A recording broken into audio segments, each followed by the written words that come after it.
not trying too hard.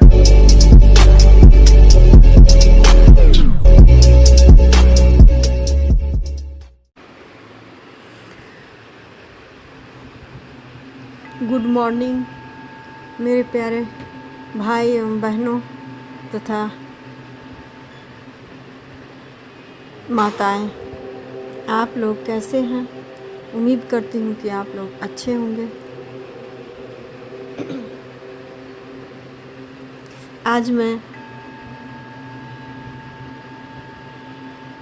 इस video के माध्यम से शिव जी का चरित्र लेकर उपस्थित हुई हूँ।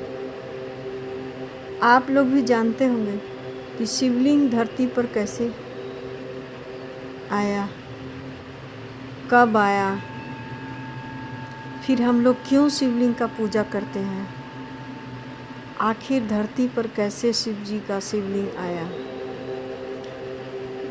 आप लोग जानते ही होंगे। चाहे कुछ लोग जानते भी हों, कुछ लोग नहीं भी जानते हैं, कोई बात नहीं। शिव जी की महिमा यदि हम लोग बार बार सुने तो अनंत गुना फल की प्राप्ति होती है। तो आइए हम लोग शिव जी का चरित्र के बारे में सुनेंगे और पुण्य का भागी बनेंगे।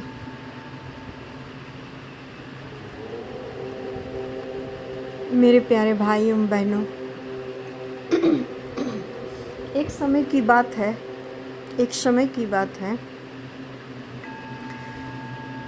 कि शिव जी सती की याद में जंगल में भ्रमण कर रहे थे और उसी जंगल में अनेक ऋषि मुनि अपनी अपनी कुटिया में रहते थे अपनी पत्नियों के संग में।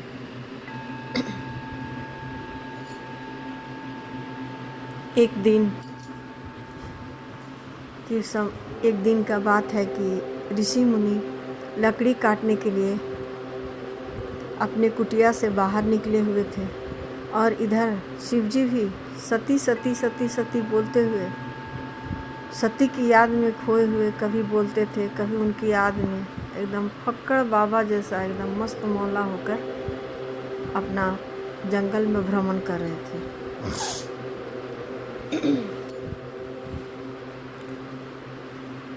तो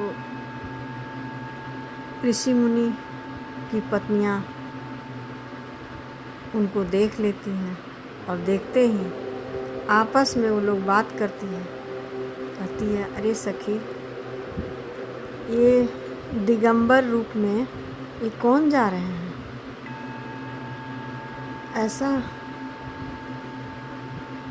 मुझे लग रहा है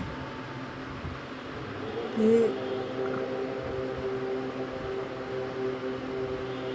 कोई महान भगवान ही जा रहे हैं, ऐसा तो मुझे महसूस हो रहा है।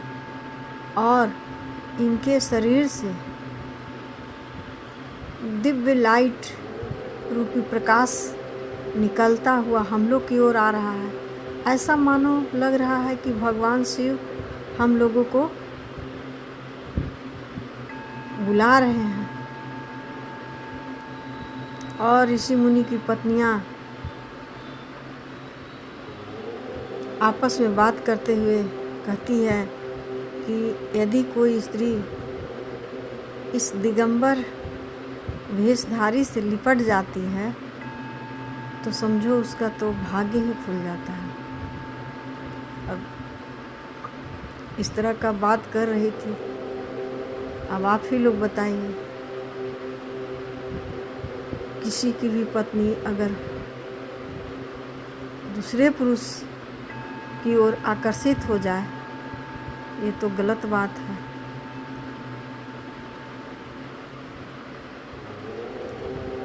पति ऐसा कभी नहीं चाहेगा कि उसकी पत्नी किसी दूसरे के संग में लिपटे, मगर शिव जी का ऐसा माया उन्होंने चलाया, ऐसा माया चलाया कि वो स्त्रियां, सभी स्त्रियां एकदम बेसुध होकर घर का दरवाज़ा खुले छोड़ देती है और जाकर शिव जी से लिपट जाती है। जिस तरह से कृष्ण भगवान के पीछे सारे गोपियाँ दीवानी थी, कितना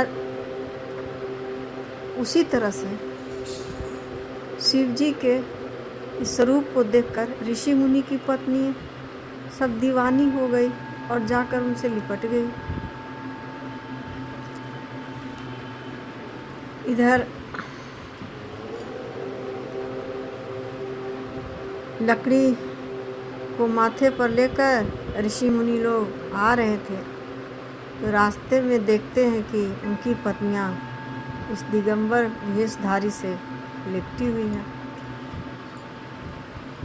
उन्होंने अपने पत्नियों को नहीं डांटते हुए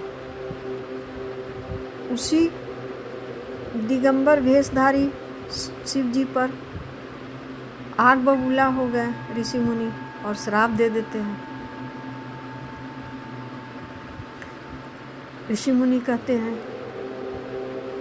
कि अरे मूर्ख दिगंबर, तुम्हें हिम्मत कैसे हुआ मेरी पत्नियों को छूने का और उसे बुलाने का? जाओ, मैं तुझे श्राप देता हूँ कि तुम्हारा लिंग कट करके तुम्हारे शरीर से अलग हो जाए। इतना कहते ही शिव जी का लिंग जो है उसी समय उनके शरीर से अलग हो जाता है, धरती पर गिर जाता है। धरती पर जैसे ही गिरता है तो धरती कंपन होने लगती है। शिव जी के ऐसा स्वरूप होते ही देवलोक हिलने लगता है। इतना ही नहीं, दिन में तारे टूट टूट कर ऋषि मुनि के कुटिया पर गिरने लगता है और ऋषि मुनि का कुटिया जो है जलने लगता है। डर के मारे ऋषि मुनि तो बहुत डर गए कि ऐसा हो क्यों रहा है, और डर के देवता लोक में चले गए, देवलोक में चले गए। वो लोग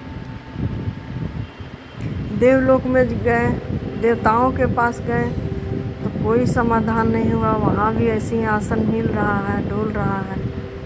सभी लोगों ने सोचा कि चलो विष्णु लोक में चलते हैं। सभी आपस में बात किए, फिर विष्णु भगवान के पास गए। विष्णु भगवान से सबने सब कुछ बताया तो विष्णु भगवान दिव्य दृष्टि के द्वारा पता कर लिए। जब वो पता किए तब दोस्तों शिव जी के पास गए। शिव जी के पास जब उन लोगों ने गए, सभी लोग गए तो हाथ जोड़कर सभी लोग प्रार्थना करने लगे, क्षमा याचना करने लगे कि ऋषि मुनि क्षमा मांगने लगे कि हे प्रभु, मैं आपको नहीं समझी। उनकी पत्नियां भी प्रार्थना कर रही है कि क्षमा कर दीजिए, और ऋषि मुनि भी प्रार्थना कर रहे हैं कि हम जो श्राप आपको दिए हैं उसी श्राप के कारण आपका लिंग कट के गिर गया है और आपका शरीर जो है भयानक हो गया है।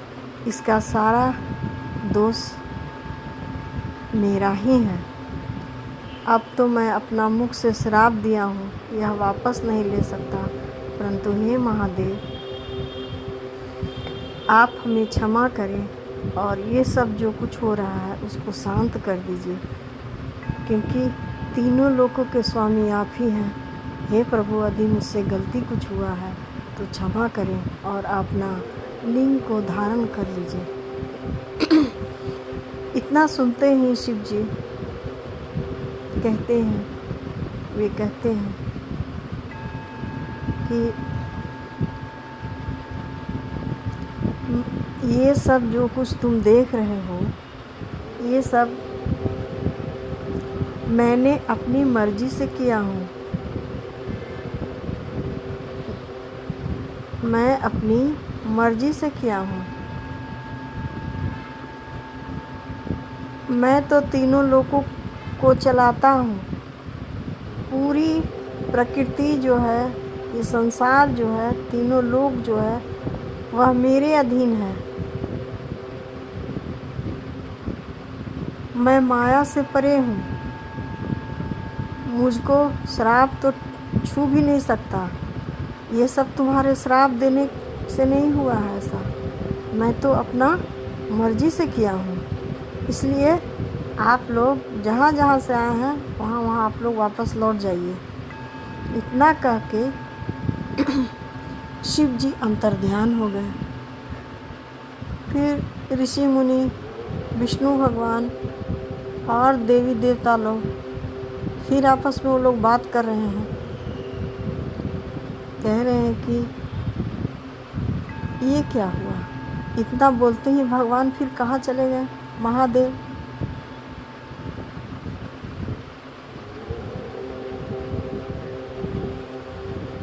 तो विष्णु भगवान अपनी दिव्य दृष्टि के द्वारा देखकर फिर पता लगाते हैं। तो वे जब पता लगाते हैं तो कहते हैं कि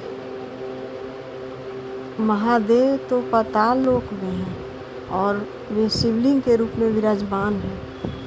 चलो हम लोग सब कोई मिलके शिवलिंग का पूजा करें, तभी महादेव खुश होंगे।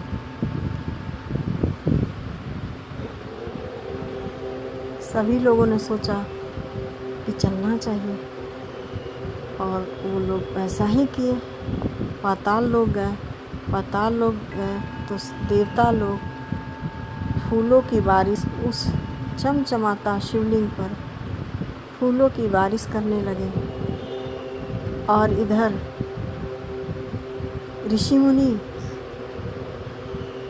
अपनी स्तुति के द्वारा महादेव को मनाने लगे, उनकी महिमा का गुणगान गाने लगे। कोई जल चढ़ा रहे थे, कोई फूल चढ़ा रहे हैं, कोई गाना गा रहे हैं, कोई मृदंग बजा रहा है। तो ऐसी स्थिति में ये सब महादेव देख करके बहुत प्रसन्न होते हैं। उनकी और प्रसन्न होते ही वे शिवलिंग से निकलते हैं साकार रूप में। हाथों में त्रिशूल, डमरू, त्रिपुंड, जटे में गंगा, पैरों में खड़ाऊं पहने हुए, मिर्गा छाल लिए हुए अपने साकार रूप में वो वहाँ पे उस शिवलिंग से निकलकर खड़े हो जाते हैं और मुस्कुराते हुए कहते हैं कि तुमने हमारी लिंग की पूजा की है। मैं बहुत प्रसन्न हूँ, बहुत प्रसन्न हूँ और मैं तुम्हें आशीर्वाद देता हूँ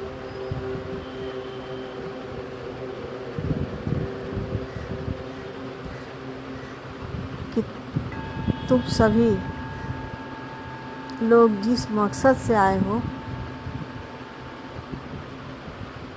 तुम्हारी मन की इच्छाएं थी कि धरती पर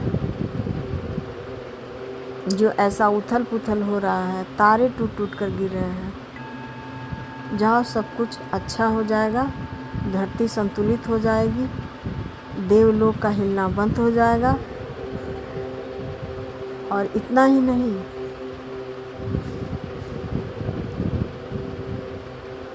जो कोई नर हो या नारी, ऋषि मुनि हो या फिर देवता हो, तीनों लोकों में यदि कोई सच्चे मन से, प्रेम से, भाव से शिवलिंग की पूजा करता है तो मैं उसका सुरक्षा कवच बनता हूँ और उसे दोनों लोकों में सुख की प्राप्ति होगी। उसके हर प्रकार की दरिद्रता को मैं समाप्त कर दूंगा। दोस्तों, दरिद्रता तो बहुत सारे होते हैं। भगवान शिव को अष्ट दरिद्र विनाशक भी कहा गया है। और रोग, दुख, गरीबी, अशांति, अल्प आयु, ये सभी दरिद्रता रूपी शब्द हैं। जो कोई भी व्यक्ति को, यदि वह व्यक्ति रोगी है और वह शिव जी से जुड़ा हुआ है, उनका पूजा पाठ करता हो, शिवलिंग का पूजा करता है, तो उसके रोग भी ठीक हो जाते हैं। भयानक से भयानक रोग भी ठीक हो जाता है, क्योंकि उनकी दुआएं मिल जाती हैं ना। हम दवा भी खा रहे हैं और शिव जी के स्तुति भी गा रहे हैं, उनका पूजा भी करते हैं। तो अगर शिव जी प्रसन्न हो जाते हैं तो दवा और दुआ मिलकर यह अमृत के समान हमारे सबके शरीर में फैल जाता है। जो कोई भी अगर दवा खा रहा है और उस दवा खाते समय वह भगवान से प्रार्थना करता है कि हे प्रभु, हे महादेव, हे गुरुदेव, या फिर कहिए हे मेरे पिता, मैं यह दवा जो खा रहा हूँ इसका अनंत गुना फल,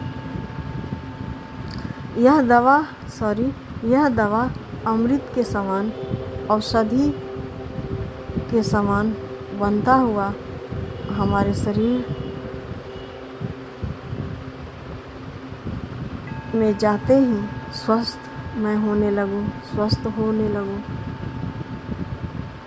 हर हर महादेव, हर हर महादेव, हर हर महादेव कह के खा लीजिए, फिर देखिए कितना चमत्कार होता है। तो हेलो दोस्तों, मैं तो शिव जी का चरित्र आप लोगों के सामने बता रही थी। तो कैसा लगा आप लोगों को यह वीडियो?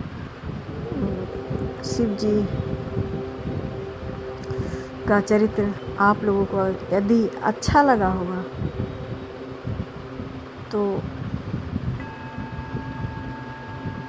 इस वीडियो को लाइक, शेयर, सब्सक्राइब कर दीजिए, ताकि हम आपके साथ जुड़े रहें। जी हाँ, हम आपके साथ जुड़े रहेंगे। और मैं इस अध्यात्म की पाठशाला को यहीं पे विराम दे रही हूँ। फिर तब तक के लिए मुझे आज्ञा दीजिए। फिर अगले वीडियो में हम कुछ और ही बढ़िया शिव जी से ही संबंधित कथाएं लेकर उपस्थित मैं होंगी। हर हर महादेव। थैंक यू, शुक्रिया।